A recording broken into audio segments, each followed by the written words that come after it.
Many students think they have a research question, but actually they only have a topic.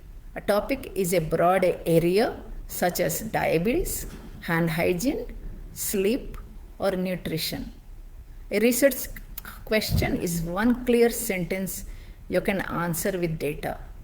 If your question is clear, everything becomes easy. Aims, objectives, design, statistics, and writing. If your question is unclear, your whole project becomes confusing. Today, I'll teach you a simple method to frame a strong research question in healthcare. It works for UG, PG, PhD. It works in India, Ethiopia, and anywhere. And it works for both clinical and non-clinical allied health research. Hi, welcome back to Me the Red Fox channel. I'm your research mentor. In this video, you will learn 1. The difference between a topic and a research question. 2. A simple framework called PICO-T to build a question. 3. A quick test to check if your question is good. And at the end, we'll do the ethical AI minute to help you use AI responsibly. Now let's start. Here is the framework. PICO-T. P is population. Who exactly are you studying? I or E is intervention or exposure. What are you giving or observing? C is comparison. Compared to what? This is sometimes optional. O is outcome. What is the main thing you will measure? T is time. Over what period? Here is a simple sentence to remember. In this population, does this factor change or relate to this outcome over this time? Now I'll give you a quick test I use before finalizing a question. I call it the 3C test. C number 1, clear. Can you say your question in one breath and one sentence? C number 2, comparable. Do you have a clear comparison such as 2 groups, 2 time points or levels of exposure? C number 3, collectible. Can you actually collect this data in your sitting within your time? If your question passes the clear, comparable and collectible tests, it is ready. Now let's build 2 full examples together, step by step, like a mentor guiding a student. Example 1, a very common student-friendly idea for healthcare research. Let's start with a broad topic. Sleep problems in healthcare students. This is a topic, not a question. Now we will convert it using PICO-T population. Healthcare students in a college, such as first year PG students or final year UG students. Choose one group so it stays clean. Item E, exposure. Nighttime screen use, especially phone use before sleep. C, comparison. Lower screen use versus higher screen use. Or you can compare students with and without a late night screen habit. O, outcome. Sleep quality score or sleep duration. Pick one primary measurable outcome. 3, time, last month. Now frame the question in one sentence. In healthcare students, is higher nighttime screen use associated with poorer sleep quality over the last month? Now let's test it with 3C, clear. Yes, it is one sentence. Comparable. Yes, high versus low screen use or exposure categories. Collectible? Yes, because you can collect screen time estimates and sleep scores using a standard questionnaire. You can do it within a few weeks. Now I'll show you a mentor trick. A strong question also tells you what to collect. For this question, you will collect basic demographics such as age group and year of study, screen time at night, sleep quality score, and maybe 1 or 2 confounders like caffeine intake or shift duties if relevant and easy. Now see how powerful a clear question is. Once you have this question, your aim and objectives become easy. Your study design becomes obvious, usually cross-sectional, and your analysis becomes simple. Compare groups or run a correlation. Now let's do a second example from a hospital setting.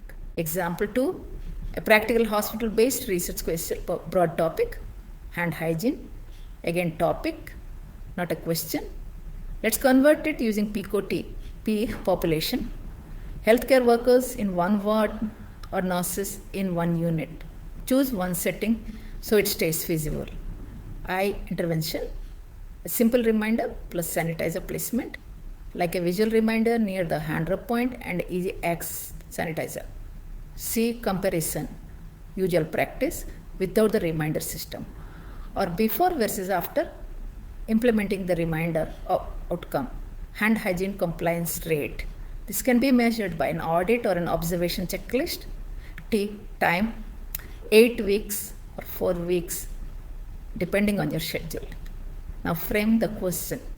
In hospital wards, does a simple reminder plus sanitizer placement improve hand hygiene compliance compared to usual practice over 8 weeks? Now test with 3C, clear, yes, comparable, yes, intervention versus usual or before versus after. Collectible, yes, if you have permission, and a simple observation checklist. Now notice how this question automatically improves your planning. You know what you need: a checklist, a defined observation time, and permission. You also know the design: a simple before and after quality improvement style, or a controlled comparison if possible. Now one more mentor point. Always keep one primary outcome. If you try to measure compliance, infection rate, and patient satisfaction together, your project becomes heavy. So keep compliance as the primary. If you want the infection rate, keep it as an optional secondary only if the data is readily available. Now, let me save you from 2 mistakes students commonly make, and then we'll do the ethical AI minute. Now, there are 2 common mistakes and quick fixes. Mistake 1, adding too many outcomes in one question. Students write screen time, sleep, stress, anxiety, and academic performances. That becomes messy and difficult to finish. Quick fix, choose one primary outcome. Keep other outcomes secondary or remove them for this first project. Mistake 2, missing the time and data source. Students write a question, but they don't know where the data will come from. Then they get stuck later. Quick fix, always add T, the time window, and mentally confirm the data source. Questionnaire, records, lab reports, or observation checklist. Now it's time for my signature segment, the ethical AI minute. AI can save time, but remember one rule: AI helps structure and speed things up, but never trust it for facts unless you verify them. Use AI to generate multiple PICO-T options and choose the most feasible one. Here is the paste, ready prompt. Listen carefully. Act as a research mentor in healthcare. My broad topic is framing a research question using PICO-T. I will paste my topic now. Create 5 research questions using PICO-T. For each question, suggest the likely study design and the key variables to collect. Also, do a feasibility check for sample access, measurement method, permissions, and time. Important. Do not invent citations, do not invent numbers, and do not claim results. Now the warning: never copy a references directly. Always verify any paper in PubMed or official sources. Now your homework from this video. Take your own topic and write 2 research questions using PICO-T, then select the best one using the 3C test: clear, comparable, collectible. Takeaway for today: a topic is an interest. A research question is one sentence you can answer with data. In the next video on Me Though Red Fox channel, we will go one step deeper: how to identify variables and confounders quickly so your data collection and analysis become easy. If this helped you, share it with one friend who is starting research. See you in the next one.